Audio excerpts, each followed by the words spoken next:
The Jim and Terry Show coming to you from the Hobbit Hole Studio in Bob Cage, and I'm one of your hosts, Terry. And I'm the other guy, Jim. And we are in anticipation, waiting with bated breath, because we both. I hate a parade. I hate the military. No, I don't like the tanks, wrecking my streets, da-da-da-da. Okay. Yeah, so the parade is coming up. Is it June 14th? This Saturday, whatever that day is. Okay, so... it's supposed to celebrate the 150th birthday of the Army. But it just happens to fall on Trump's birthday. So, boy. Do you think Trump's birthday is going to trump the military birthday? Yeah, I don't think there will be mention of the 150th anniversary of the militry, of the U.S. military. None. There will be zero. But there will be a lot of flags that say, go Trump, Trump Jesus, Orange Trump, Trump has been raised from the dead. No, I'm only kidding, but there's no chance it's going to be like that Egypt parade where they all stopped and shot the leader. Ooh. Remember that? No, I don't remember that. That leader was that Anwar Sadat? That's an Egyptian. No, he was a good guy. He brokered peace with Israel. I think that was Sadat. Sadat was... I don't know, but the military stopped and a couple of them shot him. Oh, jeez. Yeah. Okay. Yeah, well, I don't want to say... No, I don't want that. That's why I said I was kidding. One can hope, but I do hope for impeachment. Chances are this is not going to get aired. We should maybe start over. No, I don't care. Okay, fine. If it goes, it goes. If it doesn't, it doesn't. The whole point of looking at leadership is to say, what do you do when you have leadership that you disagree with? And in Egypt's case, they used violence to solve their leadership issue. You might say L.A. is a test run for using violence to solve issues as well. Well, you know my feelings on what has happened. We're going to roll the military parade into Los Angeles? Well, no, but I mean... You know, for the longest time, I think they're on a slippery slope to civil war and everything else. Yeah. One of the reasons is because of the madman that's in charge. And what he's done, he went into, he caused a situation in L.A. by raiding, what was it, Home Depot, a textile factory, farm workers. But by the way, the harvest is ready to be harvested and there's no harvesters because they're afraid they're going to get picked up by ice. So he started that. And in this 1 square mile in the middle of L.A., he created a situation and then brought in more military than they have in Iraq and Sudan. Syria. More military than they have there, he brought into L.A. to fan the flames, to cause the trouble, to make it difficult. Now he's going to hurt their economy. Because the biggest population ethnic group is Hispanic. Yeah. That's the biggest ethnic group over whites. In California. And they're the workers. They're doing all the work that puts the food on your table and on their table. All the fruit and veggies that we get from California. All those rich people that live in California depend on these poorer people working loyally in the fields, in the textile industry to keep things going so they can be dressed and their kids can be dressed and fed. Now, they're afraid to go to work. So now there's nobody going to harvest the fields. California is the 4th largest economy in the world, not in the United States, in the world. So now you're ruining their economy, which, President, you're ruining your own economy because they contribute $80 billion to the economy. Or trillion, I don't know what it is. So if California stopped collecting and giving the money to the federal government, would the federal government have enough money to operate? Well, just hear me out then, because think about it. If California, and it looks to me like Trump has declared war on them because he didn't help them in that last disaster, pretended he turned a great big valve on and sent water there. He did nothing.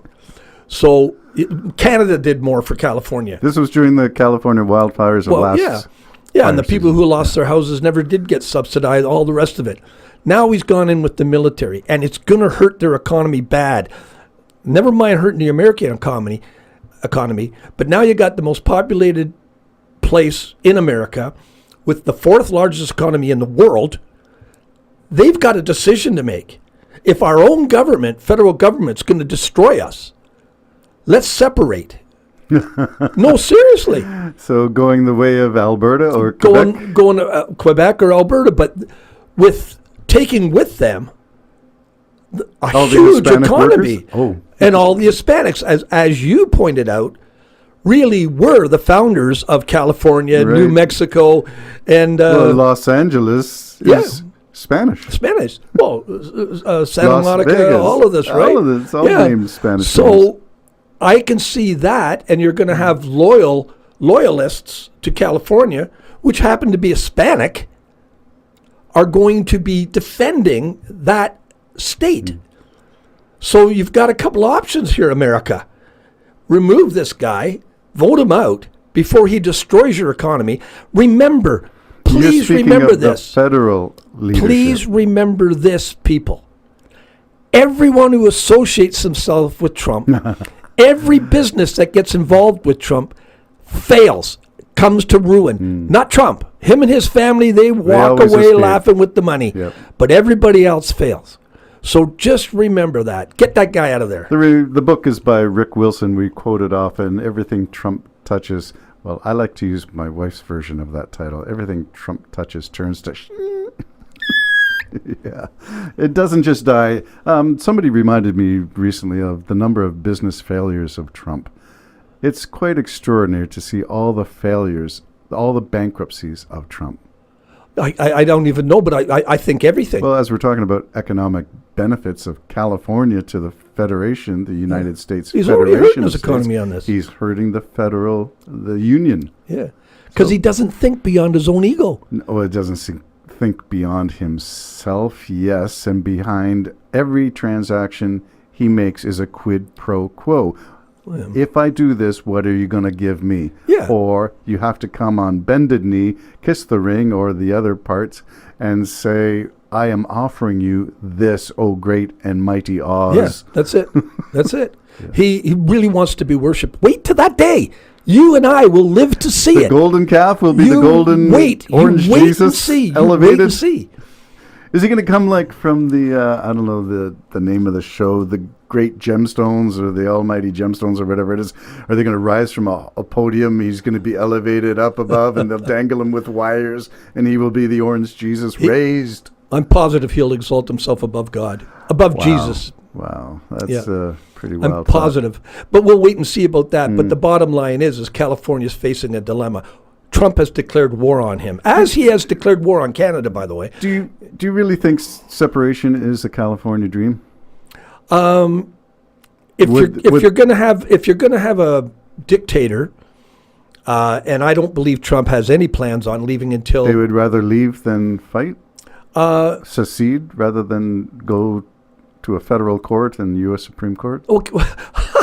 The courts. Against the lawless man? The lawless one? Yeah. Predicted in the Bible, for God's sakes? Guy, you're not going to win. He was convicted, so somebody did win. But he won the presidency. I know. So he can't do that.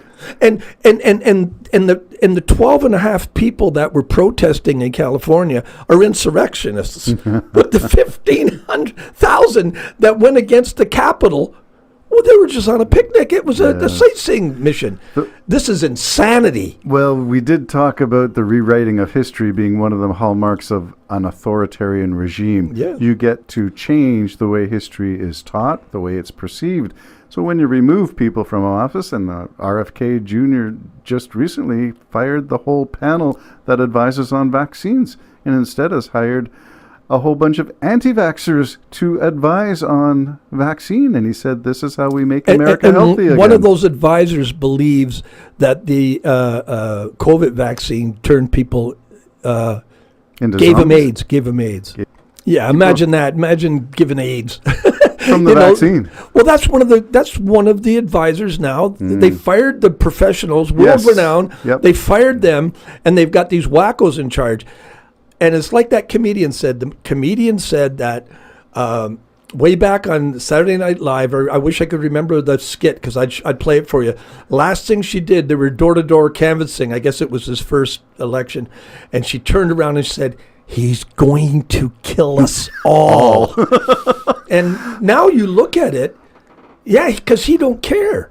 I mean, we really need to talk about, maybe not this time because we're running out of time, but we really need to talk about Elon Musk and how he's now he's regretting the things he said to Trump. That's going to be for the next show, because it is important. I was watching Lawrence McDonald, and boy, did he... Lawrence O'Donnell. O'Donnell.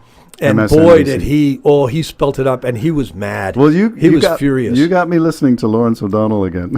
All right, so the parade, that is the end of the world almost. So well, tanks in the street. Tanks in the streets, and we never thought we'd see that So in the free what's world. to stop Trump from stopping the parade and turning the tanks outward, protecting the Capitol building, surrounding it with the military? And then declaring martial law. After he's got them all in place.